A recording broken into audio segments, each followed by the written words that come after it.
Good morning, ladies and gentlemen. Thank you very much for the Geneva Summit, for this conference for human rights. But I would like to give my speech in my nationality language. سيداتي وسادتي الحضور في قمة جنيف لحقوق الإنسان.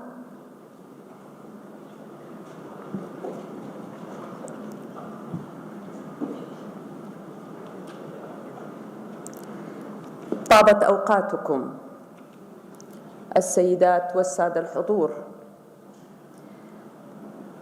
السادة السفراء والشخصيات العامة الحاضرة في هذا المؤتمر، سعادة سفير بلدي المحترم.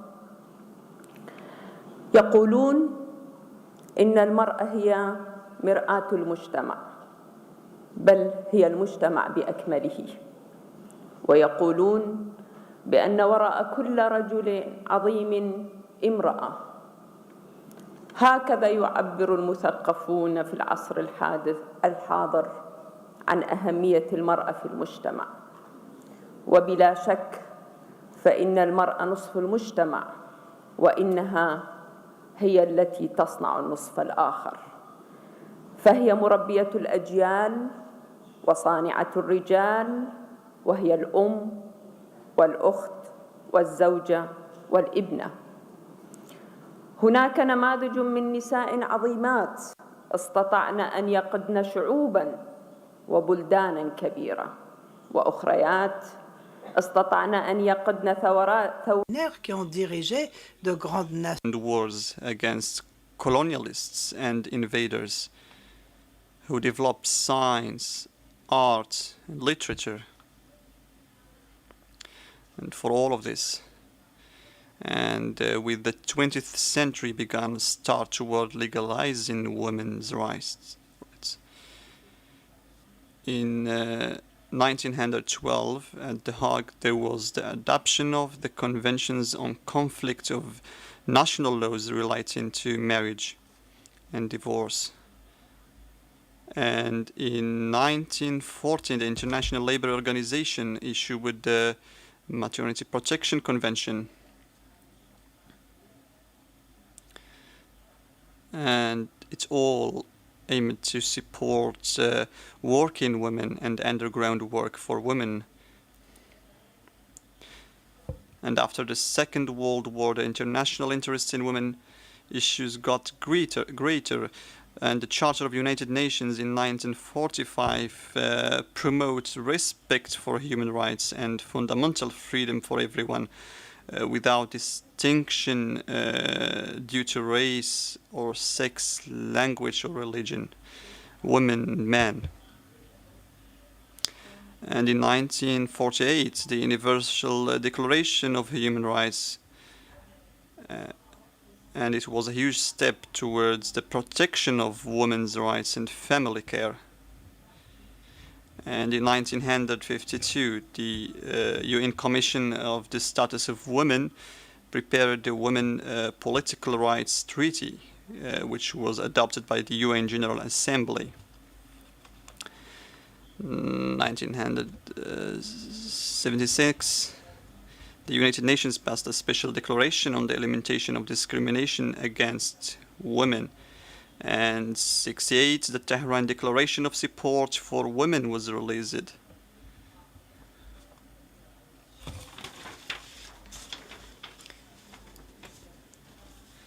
And there was a lot of other conventions and treaties, and despite these conventions and treaties throughout history, and we should not forget that despite all these treaties throughout history,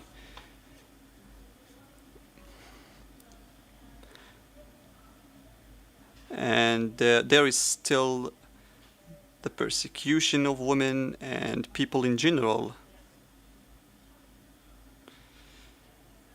And the statistics of violence against women are terrifying.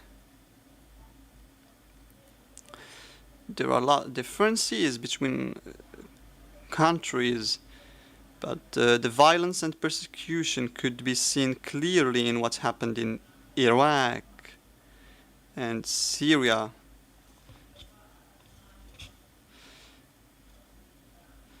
The result of the brutal acts by the terrorists of ISIS, torturing women and killing them, torturing and killing their parents in front of their eyes, and kidnapping their children, to the ugliest crime in modern history, kidnapping Yazidi women, raping them, and offering them for sale in the markets of Mosul and Raqqa. Young children were sold in and front all of the world and the international community.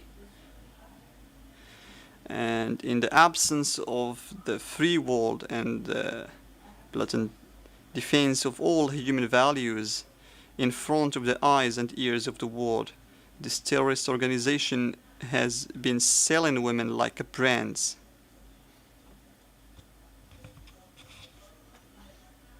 Unfortunately, despite all our efforts to deliver their voice to international bodies, there are still more than 3,600 girls and Yazidi women who are still kidnapped by ISIS,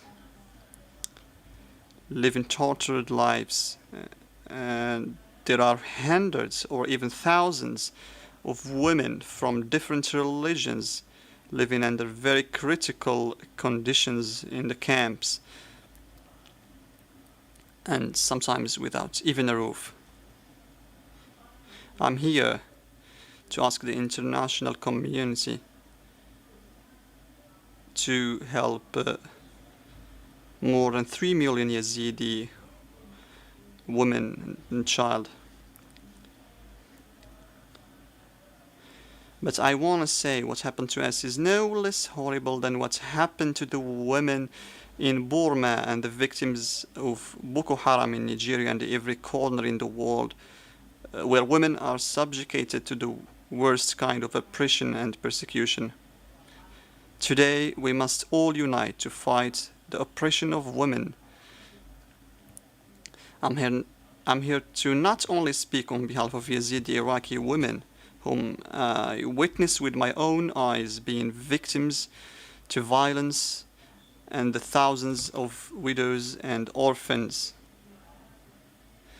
and thousands who are being beaten up, and thousands of kidnapped and being sold, and thousands who were taken out of their schools. I'm here to speak for every oppressed woman in everywhere in the world, in Zimbabwe, in Cambodia, or in France, or in America. There is no difference as long as they are exposed to violence and persecution. We have to start helping women at home with education and go further to areas of armed conflicts, and not limit ourselves to the enactment of laws and treaties. We need to help these women and get them out of their difficulty, prevent trafficking by supporting them and giving them a normal life. Finally, I would like to thank you very much for your confidence in me by giving me this award. It's a great honor, a big responsibility. You have given me the opportunity to raise the voice of all the oppressed women in every part of the world. This is an award for every oppressed woman, and the civilized world will not forget or ignore your suffering. And I would like also to mention that I dedicate this award for Yazidi women, the kidnapped Yazidi women, which are being tortured brutally by the ISIS. And I tell them, we will save you, we will save you. I dedicate this award to the Iraqi women which struggle for her family in the camps, and I dedicate it to all the young Yazidis which could free or escape the slavery camps of Daesh.